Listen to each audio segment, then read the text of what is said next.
ನಾವೆಲ್ಲ ತುಂಬಾ ಇಷ್ಟಪಡೋ ಸ್ಪೈಡರ್ ಮ್ಯಾನ್ ಕ್ಯಾರೆಕ್ಟರ್ ಒರಿಜಿನ್ ಬಗ್ಗೆ ನಿಮ್ಗೆ ಗೊತ್ತಾ? ಸ್ಪೈಡರ್ ಮ್ಯಾನ್ ಕ್ರಿಯೇಟ್ ಮಾಡಿದವರು ಸ್ಟ್ಯಾನ್ಲಿ ಅಂತ. ಇವರು ಡಿಸಿ ಮತ್ತೆ ಮಾರ್ವೆಲ್ಗೆ ಎಷ್ಟೊಂದು ಕಾಮಿಕ್ ಕ್ಯಾರೆಕ್ಟರ್ಗಳನ್ನ ಬರ್ಕೊಟ್ಟಿದ್ದಾರೆ. 1960s ಅಲ್ಲಿ ಇವರು ಕಾಮಿಕ್ಸ್ ನ ಬರಿತಾ ಇರ್ತಾರೆ, ದ ಅಮೇಸಿಂಗ್ ಫ್ಯಾಂಟಸಿ ಅಂತ. ಅದರಲ್ಲಿ ಇವರು ಎಕ್ಸ್ಮೆನ್ ಮತ್ತೆ ಫ್ಯಾಂಟಾಸ್ಟಿಕ್ ಫೋರ್ ಬಗ್ಗೆ ಎಷ್ಟೊಂದು ಕಾಮಿಕ್ ನ ಬರಿತಾ ಇರ್ತಾರೆ.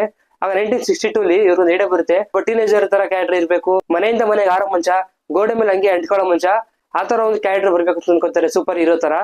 ಇದಕ್ಕೆ ಹೆಸರಿನ ಇಡಬೇಕು ಅಂತ ಫಿಕ್ಸ್ ಆದ್ಮೇಲೆ ಮೊದಲು ದ ಫ್ಲೈ ಮ್ಯಾನ್ ಅಂತ ಅನ್ಕೊಂತಾರೆ, ಆದ್ರೆ ಅದು ಅವ್ರ ಅಷ್ಟೊಂದು ಇಷ್ಟ ಆಗಲ್ಲ. ಸೊ ಅದಾದ್ಮೇಲೆ ಒಂದು ಸ್ಪೈಡರ್ ನೋಡಿ ಸ್ಪೈಡರ್ ಮ್ಯಾನ್ ಅಂತಾನೆ ಇಷ್ಟ ಪಟ್ಬಿಟ್ಟು ಅದನ್ನ ಪಬ್ಲಿಷರ್ ಹತ್ರ ತಗೊಂಡೋಗ್ತಾರೆ. ಆದ್ರೆ ಅದು ಪಬ್ಲಿಷರ್ ಇಷ್ಟ ಆಗಲ್ಲ. ಒಂದ್ ಸ್ವಲ್ಪ ದಿವಸ ಆದ್ಮೇಲೆ ಅವ್ರದ್ದು ಒಂದು ಕಾಮಿಕ್ಸ್ ನ ರಿಲೀಸ್ ಮಾಡ್ಬೇಕಾದ್ರೆ ಅದಕ್ಕೆ ಕವರ್ ಇಮೇಜ್ ಆಗಿ ಬೇಕಾಗಿರುತ್ತೆ. ಆಗ ಇವ್ರು ಕ್ರಿಯೇಟ್ ಮಾಡಿದ ಸ್ಪೈಡರ್ ಮ್ಯಾನ್ ಪ್ರಿಂಟ್ ಆಗಿ ಕೊಡ್ತಾರೆ. ಮಾರ್ಕೆಟ್ಗೆ ಹೋದಾಗ ಜನರಿಗೆ ತುಂಬಾ ಇಷ್ಟಪಡುತ್ತೆ. ಆ ಕಾಮಿಕ್ಸ್ ಇಮೇಜ್ ನೋಡಿ, ಅದ್ರ ಪೀಟರ್ ಪ್ರಕಾರ ನೋಡಿ ಜನ ತುಂಬಾ ಇಷ್ಟಪಡ್ತಾರೆ. ಅವಾಗಿಂದ ದ ಅಮೇಜಿಂಗ್ ಫ್ಯಾಂಟಸಿ ಅಂತ ಶುರು ಆಗುತ್ತೆ ನೋಡಿ. 1962 ಇಂದ ಹಿಡಿದು ಟಿಲ್ ನಾವು ಸ್ಪೈಡರ್ ಮ್ಯಾನ್ಗೆ ಲೈವ್ ಆಕ್ಷನ್ ಮೂವಿಗಳು, ಸೀರೀಸ್ ಮತ್ತೆ ಅನಿಮೇಟೆಡ್ ಶೋಸ್, ಕಾಮಿಕ್ಸ್ ಎಲ್ಲ ಬಂದಿದೆ.